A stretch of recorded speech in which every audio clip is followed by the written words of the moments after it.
In this video, I will show with you how you can change your price in Booking.com. So friends, all you have to do, follow me in this video guide. First go to Booking and Trips.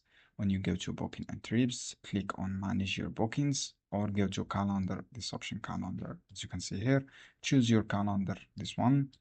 And then when you go to Calendar, choose Bulk and Edit, this option, Bulk and Edit. When you click bulk and edit, you will see different things from here. Bulk edit. You can from here change your price by click on edit. Edit your price for any plans of this room. You can choose standard or rates. From here, you can change your price from the bulk edit. From here, you can also change your date and price and anything. So friends, actually, this is how you can do. I hope this guide helpful for you. Don't forget to give like and give share this video. Just go to manage your trips, choose the calendar, and then choose bulk edit, and then you can editing your price without any problem.